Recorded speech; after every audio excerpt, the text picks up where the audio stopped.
Salut à toutes et à tous, bienvenue sur cette nouvelle review de la chaîne Indessin. Donc aujourd'hui je suis en duo avec Mehdi, car oui, on va pas présenter un, mais bien deux jeux de rôle, ou plutôt boîtes.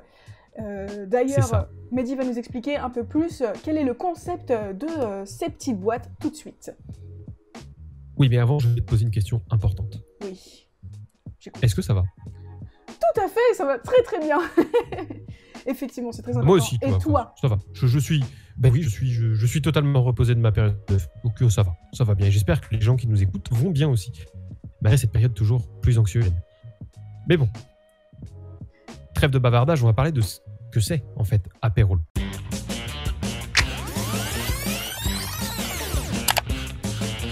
Bah déjà, c'est ces boîtes-là, donc Déborah, les dragons de foudre au ciel, le dragon de foudre au ciel, pardon.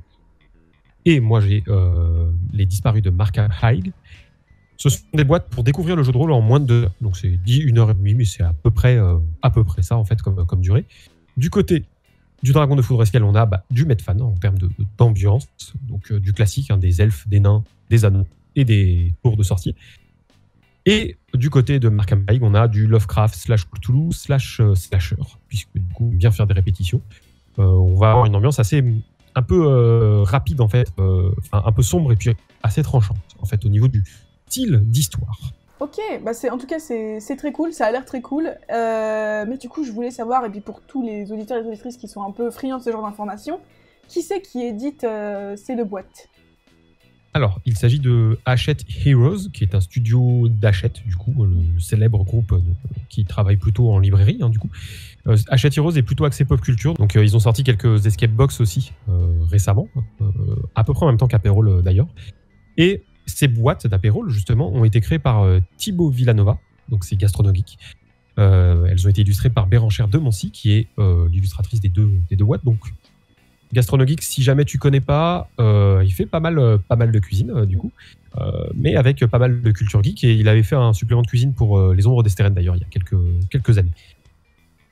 C'est distribué en boutique SP par MAD Distribution. C'est eux qui distribuent Smile Life et pas mal d'escape box de chez Hachette d'ailleurs, et 404 éditions. Donc tu peux le trouver assez facilement en boutique, hors rupture, bien entendu. Ok, j'espère que les ruptures n'arriveront pas vite. Je me demandais du coup, qu'est-ce qu'il y a, même si je le sais dans le fond, qu'est-ce qu'il y a dans les boîtes et pour quel prix? Alors, déjà ça coûte 12 balles. Donc tout ce que je vais te dire coûte 12 €. Donc on a déjà 3 dés. Donc un D6, un D... Hop, j'ai fait tomber mon D20. Je ne pourrai pas le récupérer puisque du coup, voilà. Donc j'ai un D6, un D10 et un D20 dans chaque boîte. On a juste le dé jaune ou rouge des Adifas qui va changer selon si Foudre au ciel et Markham High. Nous avons un petit écran qui sert à faire un petit rappel de règles, tout simplement. Donc il est tout petit, mais moi je trouve qu'il fait le job, donc ça va bien. On a un livret de scénario qui fait 64 pages et un livret de règles qui en fait 32. Alors, quand je dis 64 pages, c'est vous voyez le format, il tient vraiment dans très peu de place, donc du coup ça se lit assez vite. Et on va avoir bien entendu les fiches de personnages qui peuvent servir de sous-boc quand tu picoles, mais c'est pas forcément indiqué, mais ça a la forme en tout cas, donc c'est très élégant, très bien. J'aime bien les visuels en fait qu'il y a présentés dans cette boîte. En tout cas, c'est très très coloré, très peps. Et on a aussi deux dernières choses. On a des illustrations d'objets et de quelques protagonistes. Attention, je montre pas trop parce que on va pas gâcher le plaisir de la découverte avant la découverte. Et vous avez un petit plan avec le visuel du manoir dans lequel se passe la courte aventure d'Apérole pour Markham High. Donc ça se lit très vite, c'est un tout petit matos très condensé. Ça se lit le temps d'aller une fois ou deux aux toilettes. Voilà, c'est ma nouvelle unité de mesure. Très précis. Je tenais à ce que ça soit dit. Mais dire ce qu'il y a, c'est cool, mais dire ce qu'il y a vraiment décrit dans cet écran, ces fiches, ces livres, c'est bien. C'est bien mieux même. Est-ce que tu peux passer en revue la fiche, que les gens comprennent à peu près ce qu'il y a comme information, comme carac, comme stat, comme 200, pourquoi pas? Comme tout, pas de soucis, je suis là pour vous présenter du coup les fiches perso. Donc je prends l'exemple de Ewinlen Longue Lance, mais tout se décline comme ça, même pour la boîte de Markham High. Voilà, grosso modo, tout est très clair, tout est très compact et toutes les informations sont sur la fiche, ça c'est super pratique du coup. Comme vous pouvez le voir, il y a le nom et puis la classe, la race éventuellement selon le jeu dans lequel vous vous trouvez. Et puis, il y a le métier. Et ensuite, il y a tout un tas d'informations annexes qui vont servir à incarner le personnage. Et du coup, c'est vraiment cool pour les débutants. Donc, il y a par exemple les compétences qu'il va avoir, donc ce dans quoi il excelle, du coup, ce vers quoi on doit se diriger en termes de roleplay. C'est son caractère, quelques mots pour le caractère. Et puis, dans le dos de la fiche, il y a un petit background et des tips pour incarner le personnage. Donc ça, c'est vraiment ultra utile, notamment pour la boîte du Dragon de Foudre Ciel. Il y a des références à des personnages de pop culture, pour les gens qui ont vraiment du mal à se représenter, comme ça, ils peuvent voir un archétype de manière générale. Et après, il y a des détails un peu plus techniques, du coup, quels sont les objets qu'il a. Donc c'est plus à titre indicatif, en fait, c'est très libre sur comment on peut les utiliser. Il y a également la description d'une capacité spéciale, donc d'un pouvoir unique que chaque personnage a et qu'il va pouvoir utiliser une fois au cours de la partie et qui du coup va permettre de donner des gros avantages à l'équipe et ça va être un peu l'action, comment dire, comme on l'utilise qu'une fois, faut l'utiliser sagement. À bon escient, voilà, c'est ça. Sachant que, je me permets une petite interruption, dans Arkham High, dans les fiches, il y a certains objets qui infligent des dégâts en plus, comme pour ce personnage-là, les baguettes de batterie par exemple. Il y a les battes cloutées aussi pour les personnages un peu plus badass. Ouais. Mais voilà, mais ça, on viendra au combat plus loin dans cette vidéo.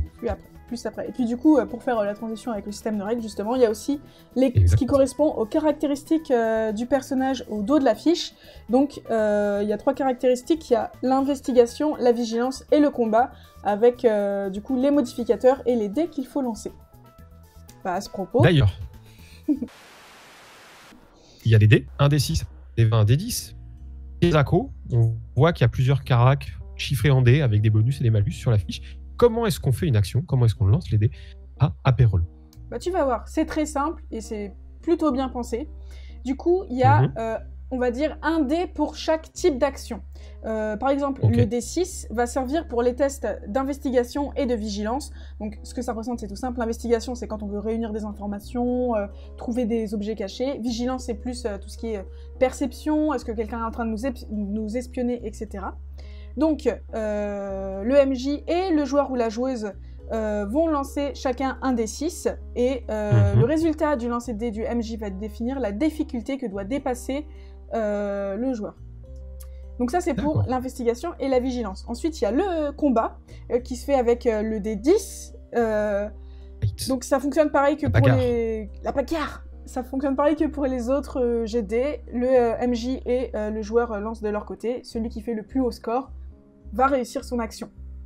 Et là, si tu es très attentif, cher spectateur ou chère spectatrice, tu diras, ok, c'est très bien, mais le D20, qu'est-ce que c'est?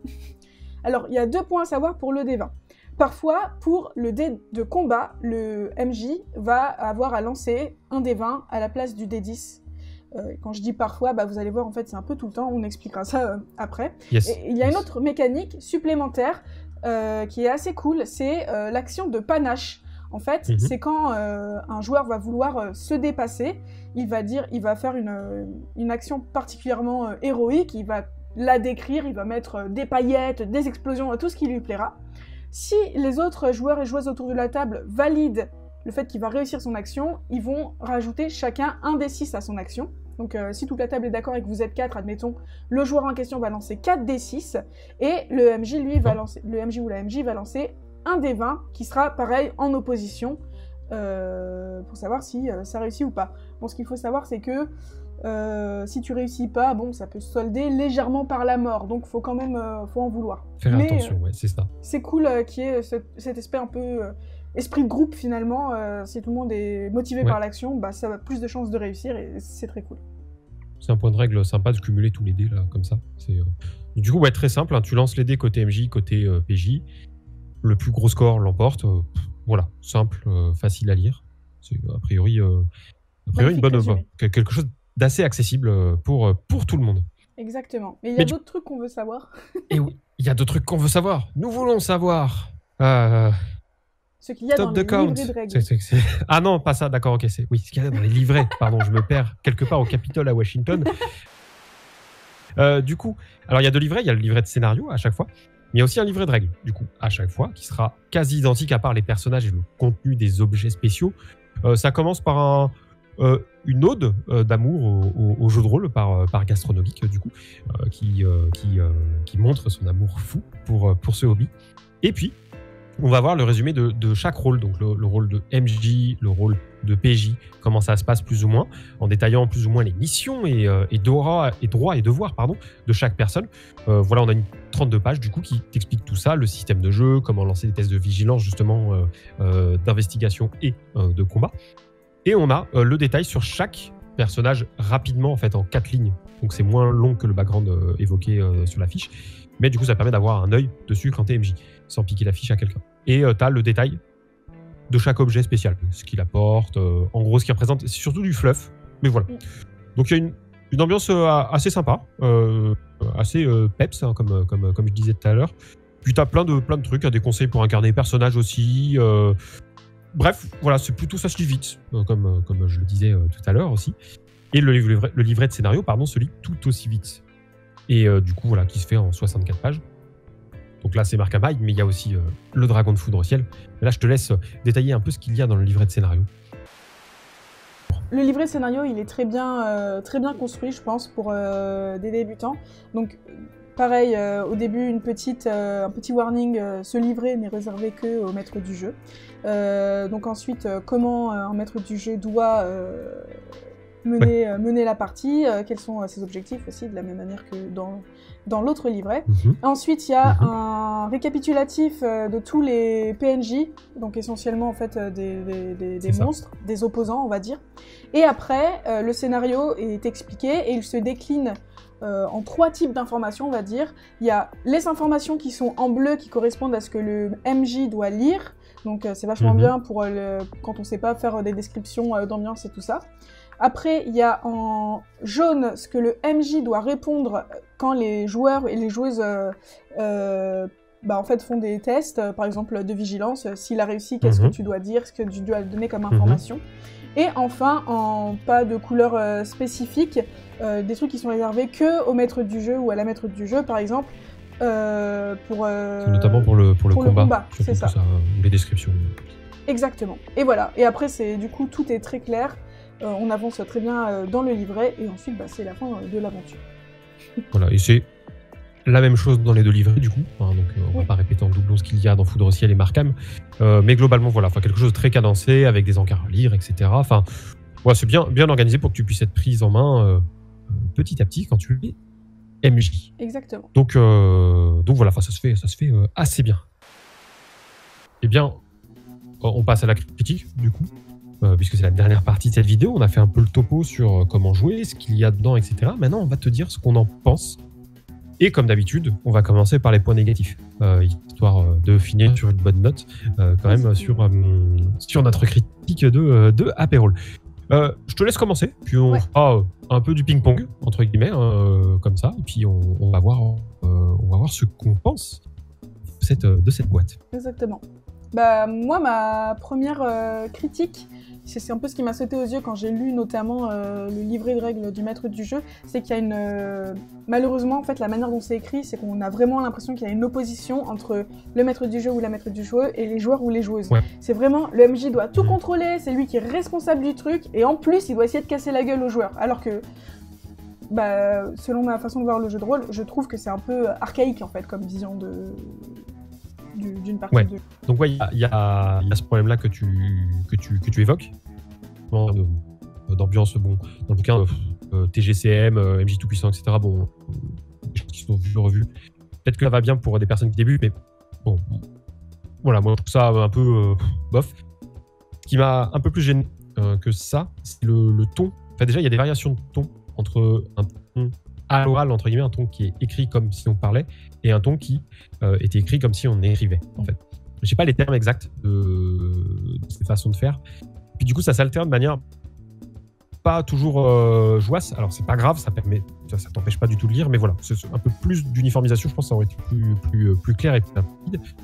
Et il y a un truc, moi, qui m'a gêné dans tout, c'est le fait que le jeu met l'accent sur le fait que être MJ, c'est archi dur. Alors, je cite le texte, c'est une tâche ingrate, mais qui doit être réalisée.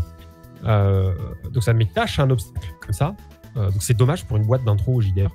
Je ne l'aurais pas vu sur un jeu sur une boîte comme Aperol. Parce que la boîte est très didactique justement, de l'autre côté. Elle est vraiment bien organisée. Pourquoi dire que c'est une tâche quasi insurmontable? Du coup, moi je débute... bof. Je suis pas hyper tenté. Je vais peut-être refiler la boîte à quelqu'un d'autre pour maîtriser. Donc c'est déjà galère d'avoir des MJ motivés pour animer une partie et jouer avec leur PJ. C'est pas la peine d'en rajouter, je pense. Et d'ailleurs, dans la catégorie c'est pas la peine d'en rajouter, il y a aussi le système de combat des fois. Oui, puisque... Et je crois que tu as quelques réserves. Alors, j'en ai aussi, mais je te laisse expliciter puisque du coup tu l'expliques mieux que moi ce point-là. C'est simplement que en fait, le jeu dit que ça va durer 1h30. Mais si vraiment on respecte... En tout cas, moi, ça s'est beaucoup vu parce que dans la partie Medfan, c'est très orienté sur le combat. Mais si on respecte les règles de combat, ça prend pas 1h30, ça prend beaucoup plus. En fait, il y a un gros souci avec le fait que les joueurs et les joueuses, enfin les aventuriers, infligent les points de dommage un par un. Et que quand tu as un combat, dans mon côté, il y a au moins 6 ou 7 ennemis, voire plus, et qu'ils ont tous entre 4 et 12 points de vie, et plus souvent, c'est plus proche de 10 points de vie. Donc ça devient interminable, en fait, si vraiment on doit respecter. Surtout que, un autre truc, la plupart des monstres ont une mention comme quoi, pour le combat, le MJ doit pas lancer un D10, mais un D20. Et là, on est sur des chances de réussite qui sont très faibles pour les aventuriers, et donc ça devient très très long. Ouais, c'est vrai que c'est chaud. Du coup, la solution, c'est d'adapter le système et de faire soi-même le rééquilibrage, donc soit en enlevant des points de vie aux monstres, soit en donnant la possibilité aux aventuriers de frapper plus fort, ou d'ajouter l'écart de la réussite aux points de dégâts. Bref, il y a plein de manières d'améliorer ça, mais c'est vraiment, pour moi, un des points noirs du jeu, quoi. C'est cet équilibre. Alors après, pour nuancer un peu ce que tu dis, dans Arkham High, il y a moins de combats. Du coup, parce que bon, pour comparer vraiment les deux boîtes, il y a en gros un profond et un cultiste. Je fais simple. Ils ont 14 et 20 points de vie chacun. Et tu as pas mal d'options pour ajouter de points de dégâts. En fait, tu as des objets, des balles de clous, des balles de baseball, etc. Tu as des épées que tu peux chourer dans le manoir parce qu'il y a des vieilles armures sur lesquelles tu peux prendre des épées bâtardes. Donc, du coup, vu qu'à chaque fois le profond tu l'affrontes, il y en a un. Bon. Ça va, tu vois, ça va vraiment être plus proche d'une heure et demie, ça va être entre 1h30 et 2h, si tu suis les règles de combat. Après, il y a ce problème du D20. Alors moi, il y a un truc que j'ai pas bien pigé en fait. J'ai une incompréhension sur le texte. Est-ce qu'en combat, l'AMJ lance un D10 ou un D20 ou de l'autre côté, autre solution, un D10 c'est un D20 seulement en cas d'ennemi badass. Parce que dans Markamag, il y a 2 ennemis qui sont tous les deux à D20. Donc je sais pas si pour foutre au ciel. Mais tu fais moyenne 10,5 en fait sur un D20 et 5,5 sur un D10. Donc du coup, ça fait un peu d'équilibre. Je pense que ça aurait été mieux de faire de D égal à égal, peut-être avec des bonus et des malus, mais pas plus. Donc c'est vrai que la façon de faire la difficulté est cool, mais il y a un gros déséquilibre quand même, en termes de règles. Et à mon avis, ça devrait être changé en fait pour faire une partie un peu plus élégante et moins frustrante, surtout s'il y a beaucoup de combats justement. Oui. Donc c'est un poil déséquilibré en effet. Rien de très rebutant parce que je pense que n'importe qui va finir par s'en apercevoir en fait. Alors oui, mais du coup quand tu débutes, est-ce que tu vas te rendre compte qu'il faut calibrer comme ça? Parce que toi tu l'as fait parce que tu fais du jeu de rôle, tu maîtrises, etc. Je me mets dans la posture d'une personne qui débute, elle va appliquer ce qu'il y a dans la notice et du coup s'il y a un bug comme ça risque d'être chaud. Voilà, on a fini pour ce point-là. Et il y a un autre truc que j'aimerais aborder, c'est ma dernière critique négative à faire, et c'est aussi quelque chose que je pense qu'on peut adapter, mais malheureusement, dans ta boîte, il y a 2 personnages féminins pour 4 personnages masculins, et dans ma boîte, il y a 1 personnage féminin pour 5 personnages masculins. C'est très déséquilibré. Ça fait 3 à 9. 3 à 9, c'est un tiers, c'est pas...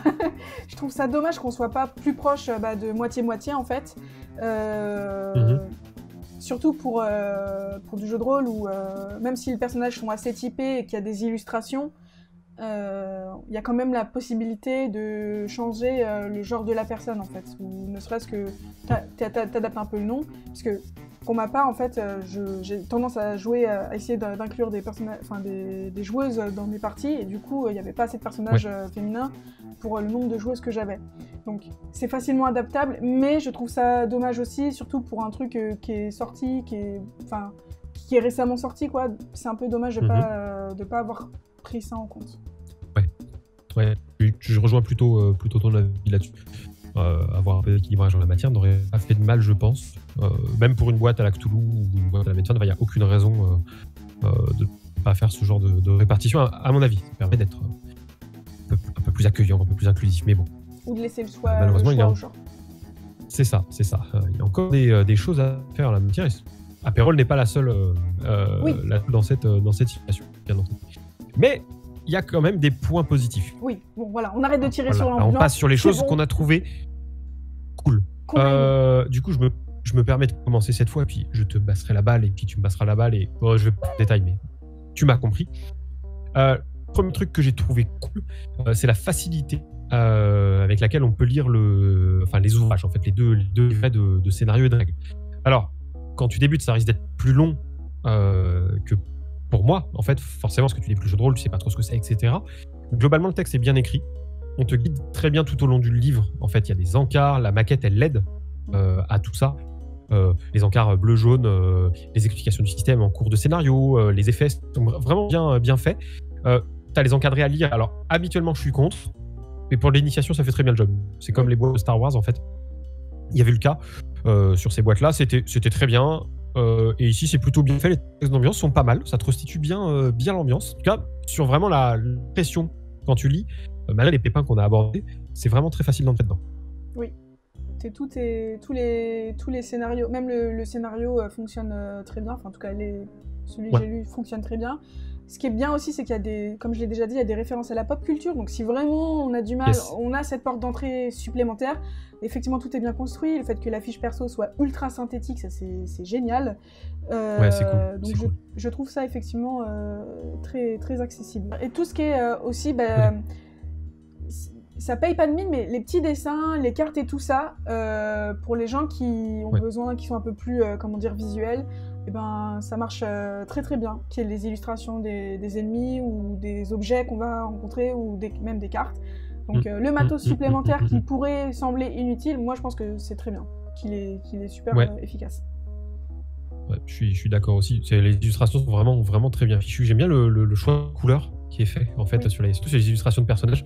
J'aime bien, c'est très bigarré, c'est très cool. Et alors moi, autre point positif, il y a le prix. Parce que concrètement, 12 balles, c'est une place de ciné. Enfin, à l'époque où nous pouvions aller au cinéma. C'était il y a bien longtemps. Aujourd'hui, tu prends pas beaucoup de risques en fait. Le matos est qualitatif, vraiment. C'est bien foutu pour ce prix-là. Alors, la boîte est aux 2 tiers vide. Ok, c'est vrai. Mais je peux comprendre la logique de production. En fait, il y a des autres escape box de Hachette qui sont sortis au même moment et exactement au même format, en fait. Donc, je pense qu'ils ont dû tout faire en même temps et du coup, il y a le boitage. Ils ont dû faire le même pour des raisons de coût et d'économie, quoi. Bon, c'est pas scandaleux, ça pourra servir à autre chose au pire. Tu peux mettre les 2 boîtes en une et te servir de l'autre boîte comme réserve de dés perso, par exemple. C'est pas un problème. Mais voilà, c'est juste un petit léger bémol. Mais en tout cas, le prix est vraiment très accessible. Et en plus, de l'autre côté, alors du côté de Foudreciel, je sais pas exactement, parce que du coup, j'ai ni testé ni lu. Mais je trouve qu'il y a une bonne utilisation de l'ambiance à la Cthulhu dans Les Disparus de Markham. Donc, là, il est petit, il va à l'essentiel. Peu d'événements, tu rentres, t'es enfermé dans le manoir, boum, un profond, boum, un cultiste. Enfin, très sec, très dangereux, parce que tu peux mourir assez rapidement. Du coup, ça rend bien l'ambiance d'un conte horrifique slasher, avec de très bonnes descriptions, donc vraiment, vraiment immergé dedans. Je trouve qu'au niveau du texte, par contre, là, sur le scénar, ils sont très, très, très cool. J'ai le même sentiment pour la boîte du Dragon de Foudreciel. Notamment, il y a vraiment ce côté... En fait, tu pars d'un petit village et après, tu vas plus loin, tu t'enfonces dans les montagnes, tout ça. Ouais. Et du coup, il y a vraiment cet aspect exploration comme on pourrait avoir dans, par exemple, Le Seigneur des Anneaux, parce que c'est un truc qui est souvent cité. On a vraiment l'impression qu'on est tous... on est notre bande de hobbits. Bon, il y a d'autres choses que des hobbits, mais... Et on va vers l'inconnu, on rencontre des monstres et tout ça. Et c'est très bien... ça aussi, je pense que le truc est très bien rendu aussi.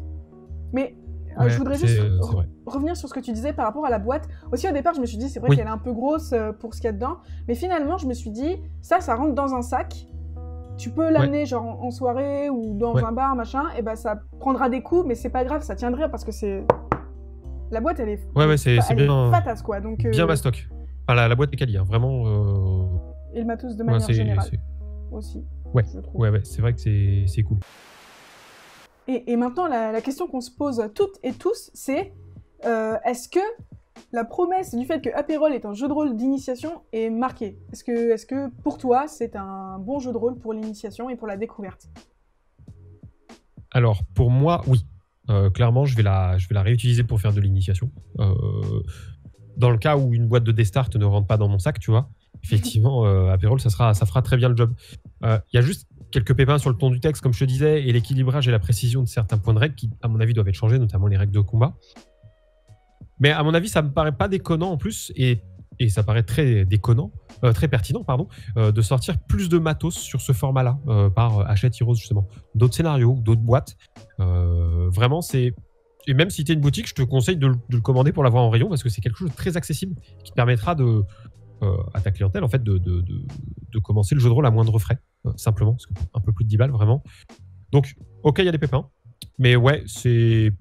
Pour moi, il y a matière à faire et à ressortir des boîtes comme ça. Je pense, alors peut-être pas 14, mais au moins quelques-unes. Et du coup, pour toi, est-ce que... Pour moi, est-ce que le truc est positif, voilà, sur la question, est-ce que c'est une bonne boîte d'initiation? Je pense que c'est une bonne boîte d'initiation, si jamais il rajoute un erratum sur les règles. Voilà, okay. C'est vraiment le truc, mais tout le reste est très, très bien construit. En le lisant, je me suis dit, c'est trop facile, je vais le refiler à ma petite sœur, comme ça, elle va elle aussi pouvoir faire du jeu de rôle avec ses amis. Enfin, pour moi, c'est un grand bout, il faut y aller. Ok. Bon, bah cool, bon, on est plutôt du coup positif malgré les détails négatifs qu'on a donnés, hein, comme d'habitude. En tout cas, on te conseille d'éventuellement de faire des retours en dessous de la vidéo si jamais tu as testé cette boîte en PJ ou en MJ.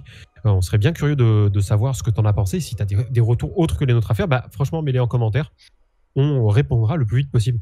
Bien, Déborah, j'ai le malheur de t'annoncer que c'est la fin de cette vidéo. Je suis profondément navré. Pourquoi?